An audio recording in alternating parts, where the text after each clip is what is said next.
நமச்சிவாயம். ஆதித்யாய சோமாஜா மங்களாஜ புதாஜ குரு சுக்ர சனீபியஸ்ச ராகவே கேதவே நமோ நமஹ. இல்லாமல்ல ஆதித்யாதி நவகிரகங்களை வணங்கி என்னுடைய குருநாதரையும் என்னுடைய உபாசனை தேவதை அன்னை வாராகி அம்பாளுடைய மலரடிகளையும் பணிந்து உலகம் முழுவதும் வாழக்கூடிய வாராகி டிவி நேயர்கள் அனைவருக்கும் தமிழ் புத்தாண்டு வாழ்த்துக்கள். புது வருஷம் பிறக்குது, தமிழ் வருஷம் பிறக்குது. இந்த வருஷத்துக்கு பேர் என்ன தெரியுமா? பராபவ வருடம். பராபவ வருடம் சிறப்பாக இருக்கும் போது இந்த வருஷத்தை உச்சரிக்கும் போதே பராபவ வருடம் அப்படின்னு தான் சொல்லணும். ஒரு ஒரு வசத்தையாக ஏற்றி ஒரு உயர்வு வந்து அதுக்கப்புறம் சமநிலையை அடையுது. இந்த வருஷம் எல்லாருக்கும் சுபிக்ஷமாக இருக்க போது. நம்ம மற்ற எந்த வருஷப்பிறப்புக்கும் இல்லாத ஒரு சிறப்பு நம்ம தமிழ் புத்தாண்டுக்கு உண்டு. இது வருஷ பிறப்புனா அப்போ 2025, 26, 27, 28, 11 அது common world wide common English calendar, அவ்வளோதான். அது வந்து ஒரு வரலாற்று சுவடு, ஒரு ஹிஸ்ட்ரிக்காக 25, 26 யுத்தம் நடந்தது, 25 இது நடந்தது, நம்ம அப்படி 26 தேர்தல் நடந்தது, இது மாதிரி நம்ம சொல்லிக்கலாம். ஆனால் அந்த இங்கிலீஷ் காலண்டரை பயன்படுத்தி ஆகஸ்ட் 8ஆம் தேதி இந்த இடத்துல மழை இருக்கும், ஆகஸ்ட் 9ஆம் தேதி இங்கே தீ விபத்து ஏற்படும், இந்த மலைகள்லேருந்து சரிஞ்சு கீழே விழும், அல்லது வந்து கனிம வளங்கள் வேஸ்டேஜ் ஏற்படும், அல்லது வந்து உயிரினங்கள் உயிர் சேதங்கள் ஏற்படும், கூட்ட நெரிசல்கள் இத்தனை பேர் சாவாங்கன்னு அதில் வந்து நம்ம முன்கூட்டியே சொல்ல முடியாது. சரி, தமிழ் வருஷப்பழம் நீங்கள் சொல்ல முடியுமான்னு கேட்டால் அடித்து சொல்ல முடியும். என்னைக்கு சஷ்டி, என்னைக்கு அஷ்டமி, என்னைக்கு நவமி, என்னைக்கு மரண யோகம், என்னைக்கு சித்த யோகம், என்னைக்கு அமிர்த யோகம், என்னைக்கு நாள் நல்லா இருக்குது, என்னைக்கு மழை பெய்யும், என்னைக்கு வெயில் அடிக்கும், என்னைக்கு விவசாயம் நல்லா இருக்கும், எந்த வளர்ச்சி எப்படி இருக்கும், வருமானம் எப்படி இருக்கும், கனிம பொருட்கள், உலோகங்கள், தங்கம், வெள்ளியோட விலை எப்படி இருக்கும், மார்க்கெட் எப்படி இருக்கும், எல்லாம் சொல்ல முடியும். அதுதான் தமிழ் புத்தாண்டு சிறப்பு. அப்போது உலகம் முழுவதும் வாழக்கூடிய அன்பு பக்தர்களே, இப்போ தமிழ் புத்தாண்டு எவ்வளோ முக்கியமானது அப்படிங்கிறத நீங்கள் தெரிஞ்சுக்கணும். இந்த தமிழ் புத்தாண்டை ஒவ்வொரு வீட்டிலும் நீங்கள் எங்கே இருந்தாலும் சரிதான், பசங்களை கூப்பிட்டு நிற்க வச்சு தமிழ் புத்தாண்டு முடிஞ்சால் ஒரு பஞ்சாங்கம் வாங்கி வச்சுக்கோங்க. வாங்கி உங்களுக்கு பார்க்க தெரியுதோ இல்லையோ வீட்டில் இருக்க வேண்டிய ஒரு பொருள் பஞ்சாங்கம். புரியுதா? ஒரு பாம்பு பஞ்சாங்கம் வாங்கி வச்சுக்கோங்க, இல்லை ஒரு கோவில் பஞ்சாங்கம், ஒரு ஆற்காடு சீதாராமையர் பஞ்சாங்கம், ஏதோ ஒன்று வாங்கி வச்சுக்கோங்க. பஞ்சாங்கத்தை வச்சு பூஜை பண்ணுங்க, சிறப்பு.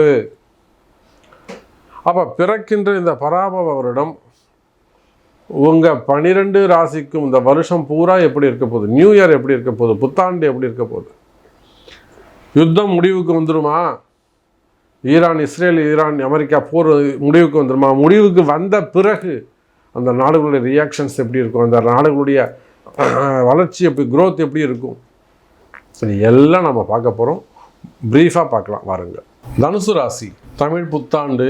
தனுசு ராசிக்கு என்னதான் அர்த்தாஷ்டம சனி இருக்கட்டும், சனி பகவான் 10வது பார்வையாக இப்போது தனுசு ராசிக்கு ஏன் இவ்வளோ கஷ்டம் யாராவது சொல்லுங்கள் பார்க்கலாம். எனக்கு தெரிஞ்சு தனுசு ராசி என்பர்களே என்னுடைய நண்பர்கள் எவ்வளவோ பேர் இருக்காங்க. ஹோட்டல் இண்டஸ்ட்ரியில் பெரிய ஒரு 20 பிரான்ச் 25 பிரான்ச் வச்சுருக்குறாங்க. இன்னும் சொல்லப்போனால் வேர்ல்டு வைடு பிரான்ச்சஸ் வச்சு பிஸ்னஸ் பண்ணக்கூடிய நண்பர்கள்லாம் கூட தனுசு ராசிலே என்கிட்ட இருக்காங்க. என்னுடைய நண்பர்கள் ஒரு பெரிய நல்ல குடும்பத்தை சார்ந்தவங்க, வழியாக ஒரு ஹையர் ஃபேமிலியை சேர்ந்தவங்க, அப்போ ஒரு ஹையர் கேட்டகரியில் இருக்கக்கூடியவங்க. அப்போ எப்பேற்பட்ட தனுசு ராசி அன்பர்களாக இருந்தாலும், உயர் பதவிகளில் இருந்தாலும், இல்லை உயர் குடும்பத்தை சார்ந்தவர்களாக இருந்தாலும், சாதாரண ஒரு வேலைக்கு போகக்கூடியவங்களாக இருந்தாலும், தனுசு ராசினா தற்சமயம் அவங்களுக்கு கொஞ்சம் கஷ்டப்படுறாங்க, தடுமாறுறாங்கன்னு அர்த்தம். அவங்களெல்லாம் யாரும் ஜெயிக்கவே முடியாது, அவங்கள எதிர்க்கு நிற்கக்கூடிய ஜாதகம் தோற்று போகும். இப்போ நான் சொல்கிறேன், என்னுடைய நண்பர்கள் அவங்க ஜாதகம்லாம் நான் பார்த்துருக்கேன். நண்பர்கள்னால் எப்படி, நம்ம இடத்துல வந்து அவங்க ஜாதகம் பார்க்க வந்து அது மூலிமா அவங்க நமக்கு நண்பராக இன்னி வரை நம்ம அவங்க நண்பர்களாக வச்சுருக்கிறோம். அப்போது அவங்க ஜாதகத்தை அவங்களுக்கெல்லாம் வந்து 6ஆம் அதிபதி வந்து ரொம்ப சிறப்பான முறையில் இருப்பார், 6லே இருப்பார். அந்த மாதிரி எதிரியால் ஜெயிக்க முடியாத ஜாதகங்கள் தனுசு ராசியில் நிறைய இருக்குது. அது மாதிரி தனுசு ராசி என்பவர்களை யார் எதிர்த்து நிற்கிறாங்களோ, எதுக்கிறவன் ஜாதகம் தான் தோற்று போகும். தனுசு ராசி என்பவர்கள் ஜெயிச்சிருவாங்க. இந்த மாதிரியான அதிர்ஷ்ட ஜாதகங்கள்லாம் கூட தற்சமயம் தடுமாறுகிறார்கள் என்பதுதான் நிதர்சனமான உண்மை. இதில் எவ்வளோ டாக்டர்ஸ் இருக்காங்க, கார்ப்பரேட் நிறுவனங்களை நடத்தக்கூடியவங்க இருக்காங்க, பெரிய ஐடி பிஸ்னஸ் பண்ணக்கூடியவங்க, மல்டி லெவலில் ஐடி பிஸ்னஸ் பண்ணக்கூடியவங்க. ஒரு பேர் சொன்னால் நமக்கெல்லாம் ஆச்சரியமாக இருக்கும். தென்காசி போன்ற பகுதியில் ஒரு பெரிய ஐடி நிறுவனங்கள் வச்சு நடத்தக்கூடியவங்க. அப்போது அதே போல் அரசியலில் ஈடுபட்டிருக்கக்கூடியவங்க, சினிமா துறையை சார்ந்தவங்க, ஹாஸ்பிட்டல்ஸ் வச்சு நடத்தக்கூடியவங்க, ஏன் கல்வி நிறுவனங்கள் பெரிய யூனிவர்சிட்டி வச்சு நடத்துகிறாங்க, medical college, arts and science, engineering, so hospital எல்லாம் வச்சு நடத்துகிறாங்க. அப்போ எஜுகேஷன் செக்டர்ஸு, அரசியல், உணவகங்கள், சினிமா துறை, சேட்டலைட் சேனல்ஸ், மீடியா துறை, பத்திரிகைகள். அப்போ அந்த தனுசு ராசிங்கிறது ஒரு உயர்ந்த குருவுடைய ராசி. அது வந்து ஒரு குருவுடைய ராசி. அதாவது இவங்க வந்து அப்பா அந்த தொழிலை செஞ்சுருந்தாலுமே கூட இவங்களுக்குன்னு ஒரு தனித்துவத்தை கிரியேட் பண்ணுவாங்க. பாரம்பரியமான தொழிலாக இருக்கலாம், இல்லை இவங்க தலையெடுத்து அப்பாவுடைய ஆசீர்வாதப்பா ஏதாவது ஒன்று புதுசாக பண்ணுங்கப்பா அப்படின்னு சொல்லி அப்பா வார்த்தையை கேட்டு இவங்க பிஸ்னஸ் ஸ்டார்ட் பண்ணியிருக்கலாம். ஒரு குரு இல்லாமல் இந்த தனுசு ராசி என்பவர்கள் ஜெயிப்பது கிடையாது. ஒன்று அவங்க அப்பாவாக இருக்கணும், அம்மாவாக இருக்கணும், அண்ணனாக இருக்கணும். அப்புறம் ஆரம்பித்ததுக்கப்புறம் அவங்களுக்கு இவங்களுக்கும் டஃப் கருத்து வேறுபாடு வந்துடும், அது விஷயம் வேறு. அப்புறம் தனுசு ராசிக்கு நிறைய விதமான நம்ம பலன் சொல்லலாம். டிஃப்ரெண்ட்டாக நம்ம பலன் சொல்லலாம். அப்போது அப்படியெல்லாம் உயர்ந்த ஜாதகமாக இருக்கக்கூடிய தனுசு ராசி அன்பர்களே, இப்போது கஷ்டம். வெளியில் போய் மாட்டிக்கிட்டீங்க, வேலை செய்கிற இடத்துல போய் மாட்டிக்கிட்டீங்க, படிக்கிற இடத்துல போய் மாட்டிக்கிட்டீங்க, தொழில் செய்கிற இடத்துல போய் மாட்டிக்கிட்டீங்க, குடும்பத்தில் போய் மாட்டிக்கிட்டீங்க, ஒரு பிஸ்னஸ் பண்ணுறீங்க, பிஸ்னஸ் பண்ணுற இடத்துல போய் கஷ்டம் சின்ன பிரச்சனை போய் மாட்டிக்கிட்டீங்க, அல்லது ஒரு இட பிரச்சனை போய் மாட்டிக்கிட்டீங்க, ஒரு வம்பு வழக்கில் போய் மாட்டிக்கிட்டீங்க, மெயினாக வேலை செய்கிற இடத்துல போய் மாட்டிக்கிட்டீங்க, வெளிநாடு போனீங்க, இல்லை ஏதோ ஒரு கம்பெனியில் போனீங்க, வெளியே வர முடியாமல் தவிக்கிறீங்க. அப்போ இந்த மாதிரியெல்லாம் கஷ்டப்படக்கூடிய தனுசு ராசி அன்பர்களே, உங்களுடைய உயர்ந்த தன்மை எனக்கு தெரியும், எனக்கு புரியுது.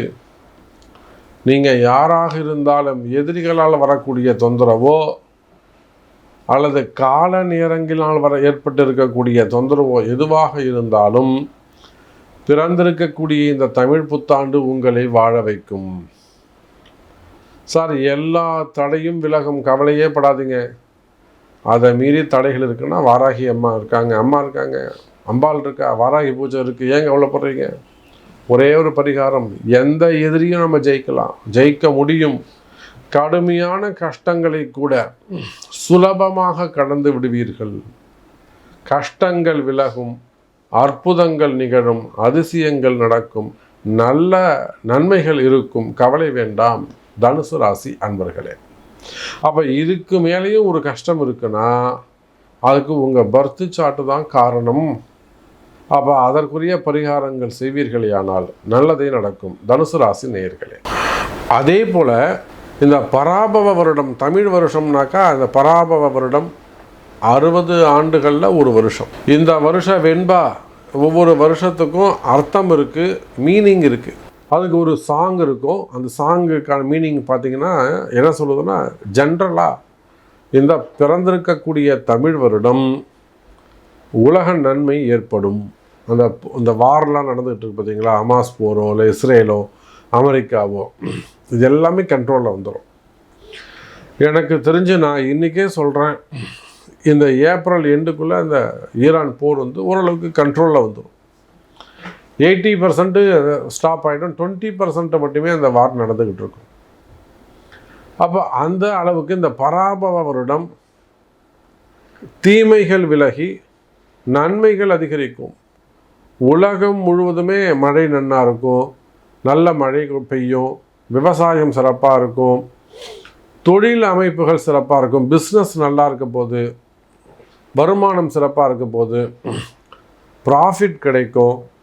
ஸோ இந்த மாதிரி நிறைய இண்டிகேஷன்ஸ், பாசிட்டிவான இண்டிகேஷன்ஸ் வந்து இந்த புது வருஷத்தில் நமக்கு நிறைய பாசிட்டிவான இண்டிகேஷன்ஸ் இருக்குது, மெசேஜஸ் இருக்குது. அப்போது திருமணங்கள், முதல் திருமணம், இரண்டாவது திருமணம், இரண்டாவது திருமணம்லாம் நீங்கள் வெயிட் பண்ணணும்னு அவசியமே இல்லை.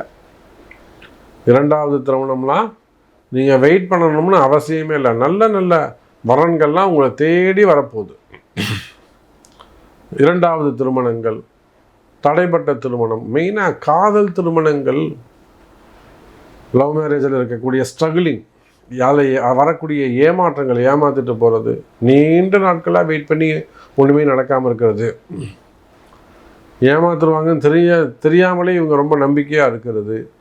ஸோ அந்த மாதிரி காதலில் வரக்கூடிய ஏமாற்றங்கள், ஸோ இதெல்லாம் விலகி திருமண யோகங்கள் கிடைக்கும். இங்கே ஆண்களாக இருந்தாலும் பெண்களாக இருந்தாலும் திருமண யோகங்கள் கிடைக்கும்.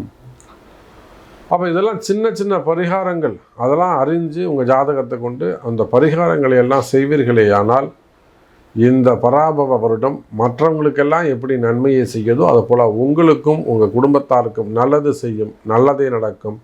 அம்பாளுடைய ஆசீர்வாதம். ஜெய் வராகி, ஜெய் ஜெய் வராகி.